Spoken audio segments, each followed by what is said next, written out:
Bismillah, alhamdulillah, salatu salam rasulullah, assalamu alaikum wa rahmatullahi wa barakatuh. I'm Catherine Jones, CEO, founder of the Back To The Fitrah Mentoring Academy.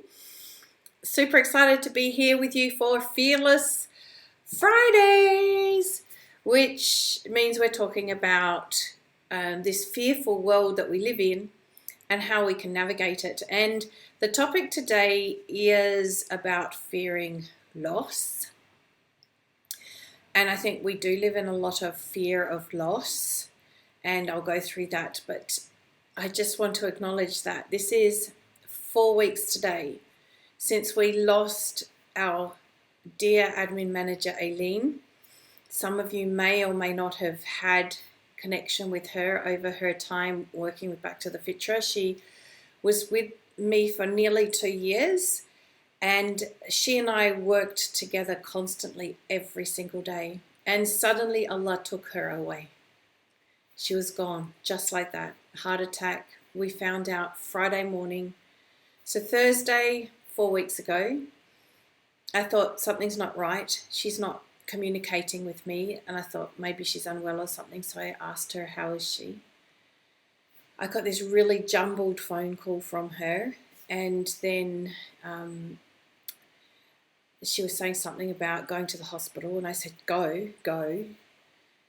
Turns out she didn't go to the hospital, and at 4 o'clock Friday morning, Hong Kong time, Philippines time, she passed away from heart attack. And so I found out in the early hours of Friday morning, 4 weeks ago, that she was just gone, just like that. And it's not something that I had even considered, really. I relied so much on Aileen. I had no idea how to run my business without her.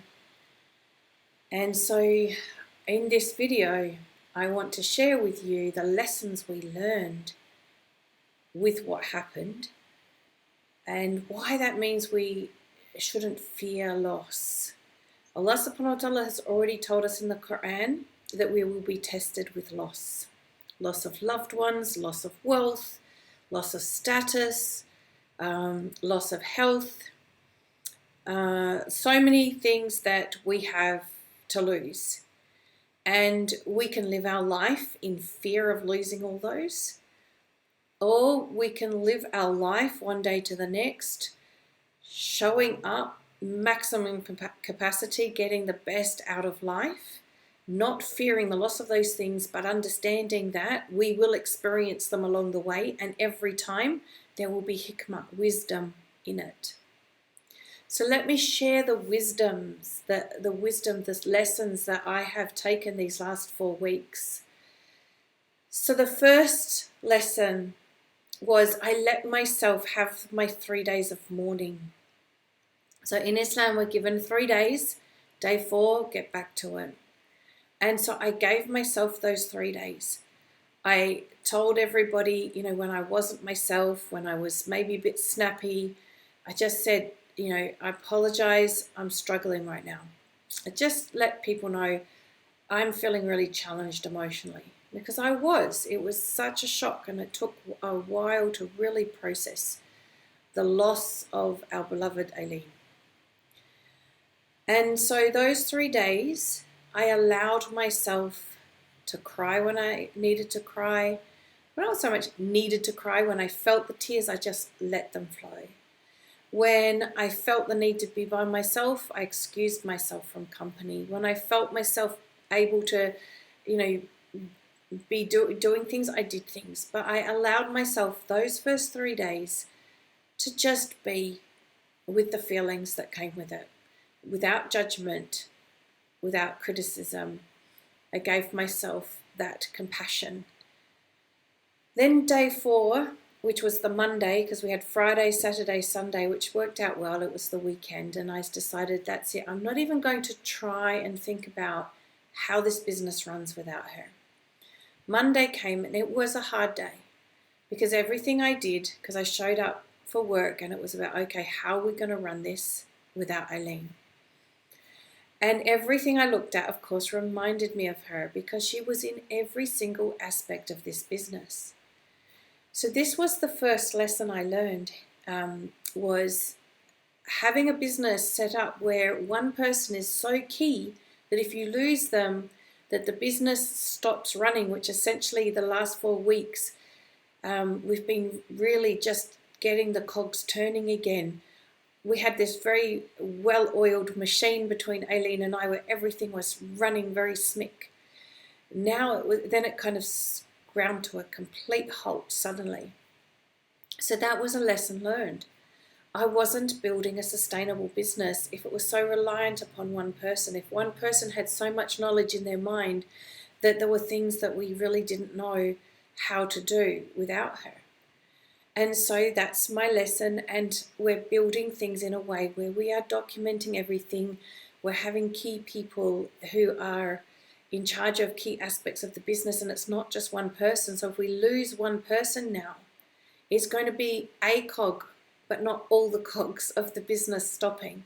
And so it'll be much easier because we're also overlapping in the knowledge that somebody else can step in until we find a replacement. So, big lesson learned. Another lesson learned, I reflected and I thought, what if it was me? What if I was the one that left suddenly, not Aileen? What would happen to Back to the Fitrah? And all the people who have come to be part of this community and the mission that we have to make a difference in the Muslim world in the emotional and spiritual well-being. What would happen? And I realized I haven't built it in a sustainable way for us to continue beyond me, because it's not about me. This isn't about me. Yes, okay, I founded Back to the Fitrah Mentoring Academy, but I don't want this to end when I end. I want this to be about the community of mentors and coaches that have grown within the Back to the Fitrah Mentoring Academy, and our beautiful clients, our customers, the people that we support. And so that was another lesson. How do I build this now where it's not dependent on what's in my head? So now I'm sharing more about what's in my head. Another lesson learned. The other thing that came out of it was discovering how many amazing talents and strengths and skills I have within the Back to the Fitrah mentors and coaches, and the beautiful willingness to support the business getting back up and running. And that wouldn't have been obvious to me without Aileen being out of the picture and me having to go help, which was another lesson I learned, was to say, help, I can't do this on my own. So you see how Allah has brought about a very, very difficult situation, and my condolences and my heart goes out to her family. But it was actually a very important thing to happen to Back to the Fitrah Mentoring Academy in order for it to be sustainable and long term, and to be here to support maybe generations to come, inshallah.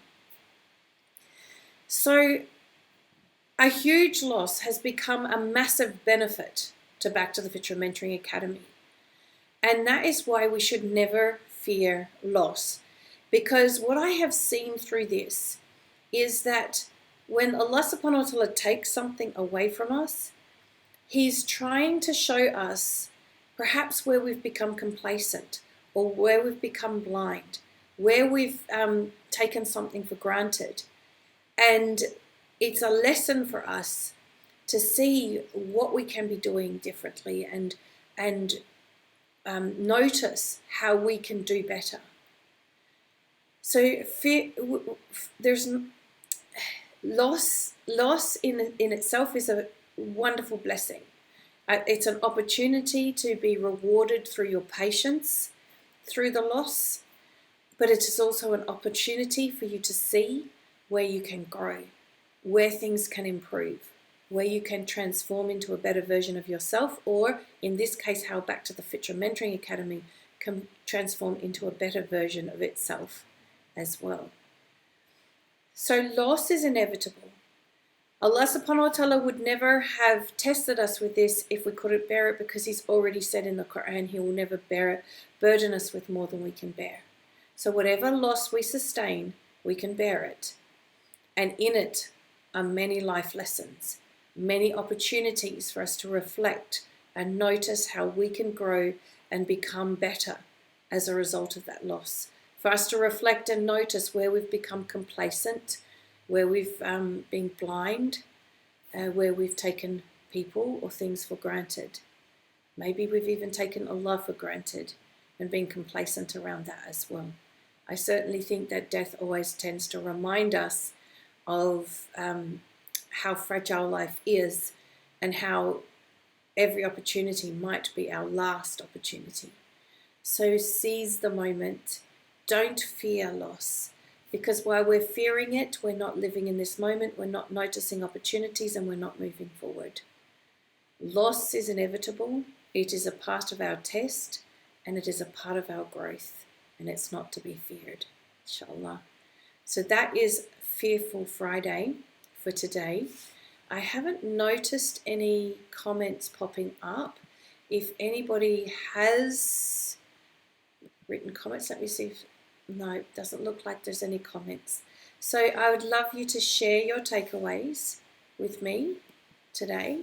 What did you take away from this session? I would love you to comment below if you're interested to learn more about living a confident life with inner calm, where you're showing up with compassion for yourself and others.